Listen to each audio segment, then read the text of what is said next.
नमस्कार, KK time news में आपका स्वागत है। मैं हूं दिलीप शर्मा। आइए रुक करते हैं आज की खास खबरों पर। सोमवार को वरिष्ठ अधिवक्ता और कांग्रेस मीडिया पेनालिस्ट प्रमोद कुमार द्विवेदी ने मीडिया के सामने नए दस्तावेज कई खुलासे किए।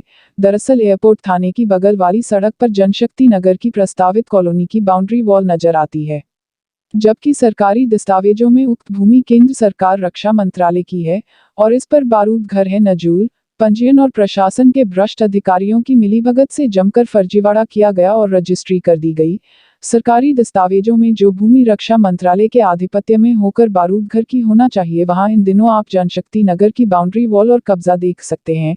इस धांधली में प्रशासनिक अधिकारियों, पंजीयन कार्यालय और नगर निगम की भ्रष्ट अधिकारियों कर्मचारियों की मिलीभगत सामने आई है।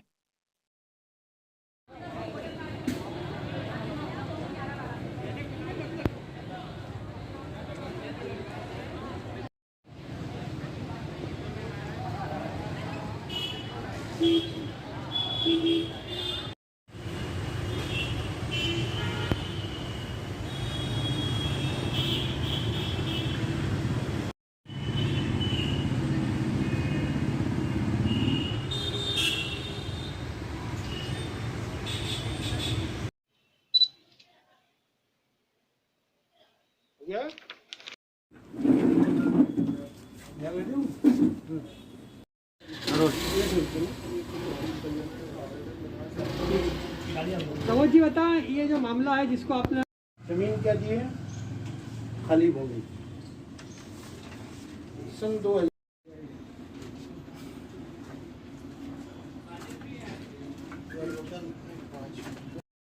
ऑडिट के लिए फॉर्म दो। नीचे प्लाट कितने लिखे हैं? हो गया? कितने हैं? लीज पे दी। अब बड़ा खेल ये देखिए, ये मध्य प्रदेश सरकार का पोर्टल दे रहा है। खसरे की नकल कौन दे रहा है? सरकार दे रही है। आप यहाँ पर देखें, जहाँ पे मैंने मार्किंग करी है, क्या लिखा है? मिलिट्री तोपखाना। खसरा नंबर वही मिलिट्री तोपखाना। उसके बाद में जाएंगे आप कैफियत में, तो इसमें लिखा हुआ मकान। मिलिट्री किसके अंडर में है? केंद्र सरकार। ये जमीन कौन दे सकता था? इसीलिए आज दिनांक तक नामांतरण नहीं हुआ। आज दिनांक तक नामांतरण नहीं है। और आप में से कोई भी साथी इसकी तहकीकात करने के लिए आप किसी भी वकील के पास या ऑनलाइन जा कर के ये खसरा निकाल सकते हैं। आज भी ये जमीन मिलिट्री तोपखाने के नाम पर मकान सहित है।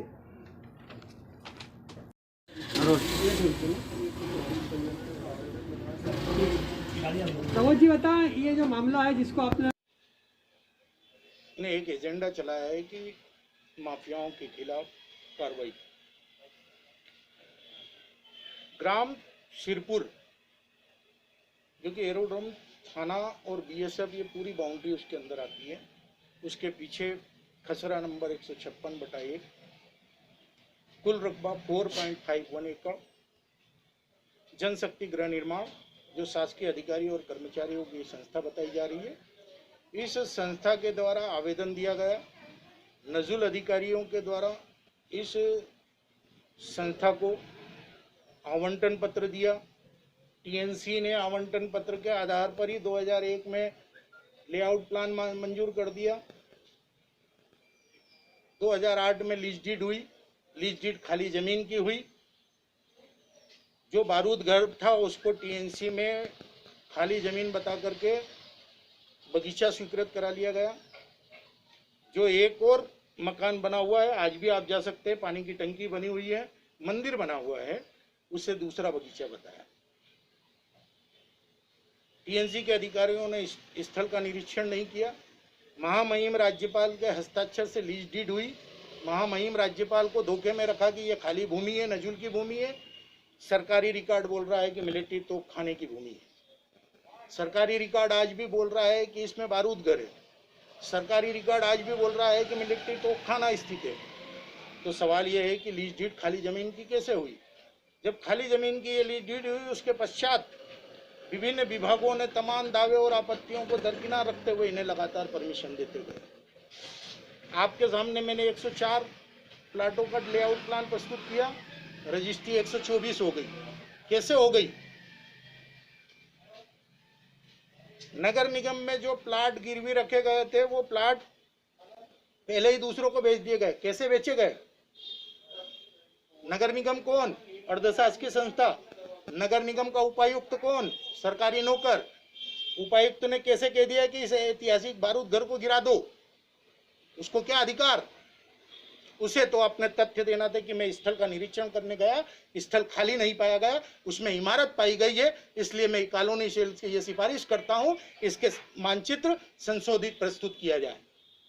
उपायुक्त अरुण शर्मा संगमत है, नजुल अधिकारी संगमत है, रजिस्ट्रार संगमत है। यहां तक कि मैंने कॉलोनी सेल के तमाम वरिष्ठ अधिकारियों को मैं दस्तावेजों के साथ ये साबित किया, जो गिरवीनामा आपके सामने प्रस्तुत है, इस गिरवीनामे में ही आप जो प्लाट वो गिरवी रख रहे हैं वो बेच चुके हैं। उसमें से अधिकांश प्लाट, जिन प्लाटों पर वो अतिक्रमण बता रहे हैं, जिनके आप नक्शे पास नहीं करने की बात कर रहे हैं, पहली बात तो वो ये है कि आप ऐसा किसी प्रकार से कोई शर्त के आधार पर किसी को गलत परमिशन नहीं दे सकते।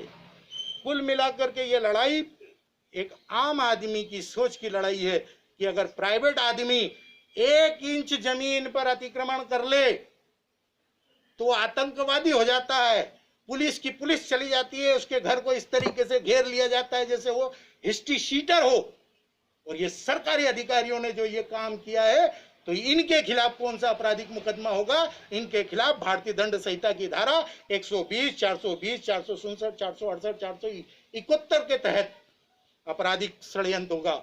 महामहिम राज्यपाल की छवि धूमिल करने का प्रकरण दर्ज होगा। यहां तक कि नगर निगम को क्षति पहुंचाने का प्रकरण दर्ज होगा।